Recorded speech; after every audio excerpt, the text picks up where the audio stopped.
bahasa sih, karena sejujurnya aku tuh sebelumnya belum ada yang benar-benar harus full dialek gini tuh, kayak belum pernah sebelumnya. Karena kalau gitu kita benar-benar full, benar-benar harus bisa berdialek Jawa Timur fasih gitu. Nah, ini pertama kalinya aku harus dihadapkan dengan film yang seperti itu gitu, yang benar-benar bermain watak dengan dialek yang aku nggak familiar sama sekali gitu sih.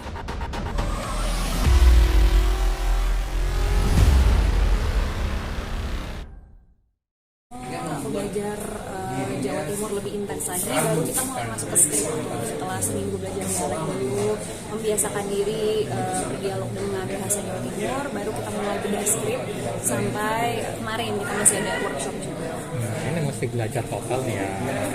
Nah, seperti Mika bukan orang Jawa. Aku memang nggak ada keturunan Jawa sama sekali. Aku orang Timur, jadi memang bahasa Jawa tuh sesuatu yang lumayan asing buat aku. Maksudnya aku sering mendengar gitu di sekitar aku pribadi memang sama sekali nggak bisa. Makanya aku emang udah request juga sama Mas Timo dari awal, boleh nggak aku duluan, karena aku beneran nggak punya basic sama sekali bahasa Jawa, dan aku pengen itu believable kalau aku beneran memang bisa berbahasa Jawa gitu. Timur aku boleh tahu dari mana, mungkin Makassar atau dari Aku mana? dari Manado. Oh, dari Manado. Nah, itu kalau untuk sekarang sudah fase, lumayan fase ya. Lumayan.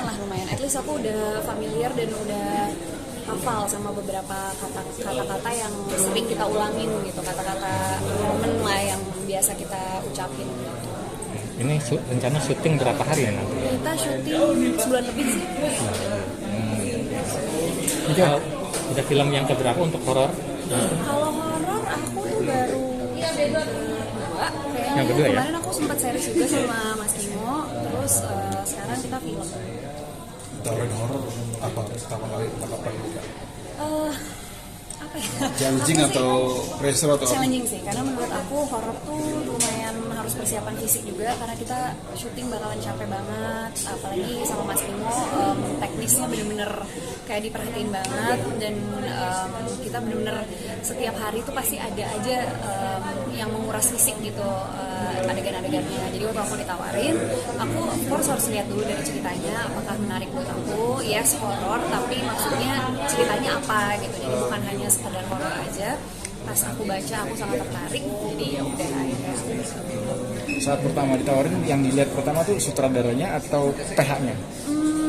Sebenarnya sih aku tergantung ceritanya sih ya sebenarnya justru kalau aku. Jadi pertama tuh aku tanya dulu, maksudnya kalau aku waktu itu memang kebetulan langsung ngobrol sama Mas Timo, karena kebetulan kita masih menyelesaikan beberapa pekerjaan untuk proyek kita yang sebelumnya. Aku diinfo soal proyek ini, baru aku dihubungin sama MD dan dikirimin sinopsis, barulah itu aku akhirnya baca. Jadi emang keputusan aku, maksudnya aku ingin bergabung atau tidak ya pertama dari ceritanya, terus aku melihat apakah aku bisa memerankan karakter ini, terus sejauh apa stretchnya, baru aku melihat bekerja sama dengan Mas Timo, terus bersama MD gitu yang aku udah kenal banget, jadi nggak ada alasan untuk menolak. Berarti ini kan bukan film pertama ya, Kari? Effort banget nggak sih ketika akhirnya main film horor, terus sebelum-sebelumnya kan drama, percintaan, akhirnya seperti apa? Aku sebenarnya lebih effortnya di bahasa sih, karena sejujurnya aku tuh sebelumnya belum ada yang benar-benar harus full dialek gini tuh, kayak belum pernah sebelumnya. Karena kalau gitu kita benar-benar full, benar-benar harus bisa berdialek Jawa Timur fasih gitu. Ini pertama kalinya aku harus dihadapkan dengan film yang seperti itu gitu, yang benar-benar bermain watak dengan dialek yang aku nggak familiar sama sekali gitu sebenarnya. Jadi aku ngerasa ini challenge yang seru sih untuk aku mencoba hal baru lagi. Berarti bahasa Jawa banyak banget ya? Bukan banyak lagi, semuanya. Sampai semuanya? Semuanya. Jadi kita benar-benar memang benar-benar full bahasa Jawa. Karena kita seperti yang Mas Timo tadi dijelaskan, kita kan menghormati thread dan bukunya yang sudah hadir lebih dahulu. Jadi kita sebisa mungkin kita benar-benar membawa elemen-elemen yang ada di thread itu, termasuk bahasa.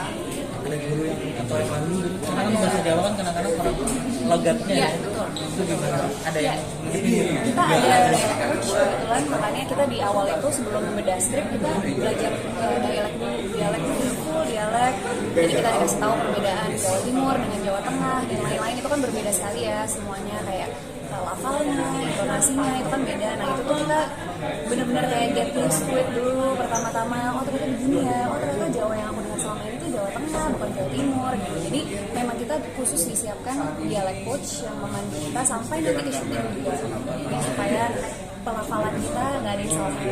Sering disebut ngomong apa Udah biasanya? sering banget, aku nggak bisa membedakan D yang mana gitu kadang-kadang gitu karena memang nggak apa ya nggak familiar aja. Mungkin kalau Jawa Tengah aku kayak lebih familiar suka denger kiri kanan gitu, tapi Jawa Timur kan itu udah beda lagi ya. Jadi aku harus membiasakan lagi. Oh ternyata begini ya kalau Jawa Timur. Aku juga baru tahu kalau ternyata oh beda ternyata caranya intonasinya berbeda. Tapi ya kita kan belajar sama-sama.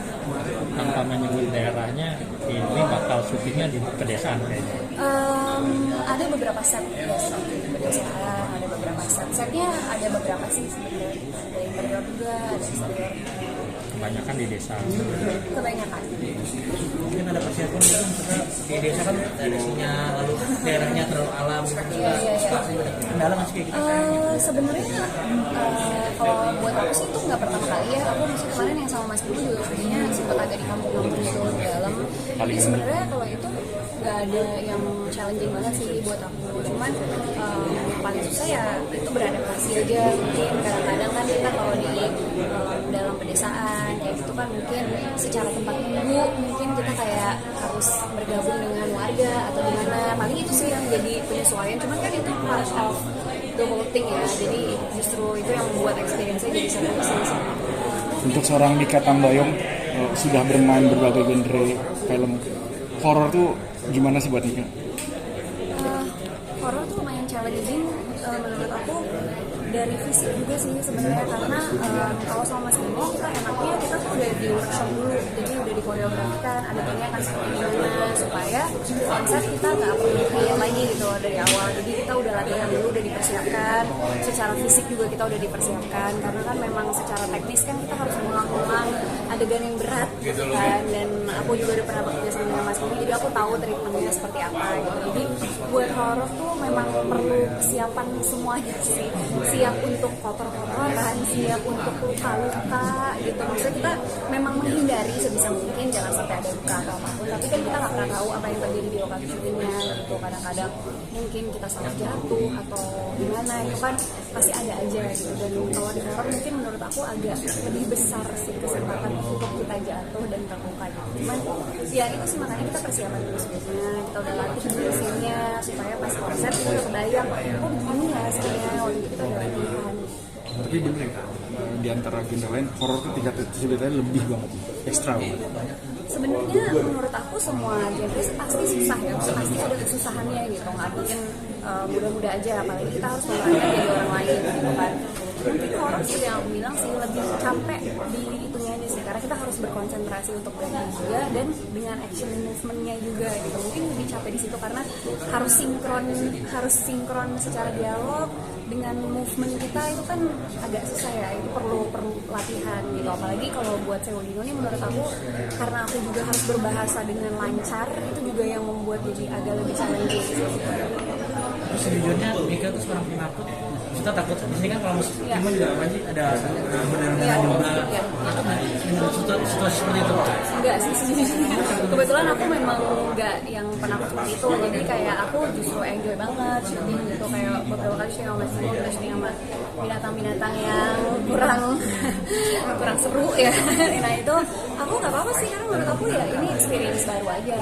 Dan aku cukup menikmati prosesnya. Dika, ini tanggal berapa ya? Ini kita mulai syuting di tanggal 9 ya. Oh, 9 bulan.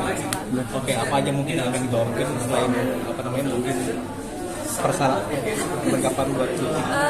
Kebetulan kita udah disiapin semua sih, dan kebetulan aku nanti akan berkain gitu-gitu, jadi memang udah disiapin semua sama warga. Nggak mungkin kayak apa namanya obat-obat kayak apa namanya misalnya jatuh nanti obat pirang atau apa gitu. Oh enggak sih, nah oke-nya kita udah ada tim khusus sih buat kayak itu. Ya kita juga selalu pakai pengaman biasanya kalau ada adegan-adegan yang harus bikin jatuh atau pisah gimana, biasanya kita udah disiapin pengaman, makanya kita udah latihan workshop stand dulu ya, biar lebih kuat gitu. Jadi kan mesti dibilang ada yang bilang apa film ini lebih ngeri dibanding KKN kan. Lebih kamu sendiri ada terbeban Enggak sih, buat aku melakukan ini ya ini passion aku happy ngelakuin ini. Bye. Aku ngerasa udah bisa bergabung di project ini aja aku happy banget. Jadi aku ngelakuin ini dengan sepenuh hati pastinya, tanpa harus berekspektasi apapun. Yang penting aku ngelakuin yang terbaik, aku enjoy syutingnya, semoga yang nonton juga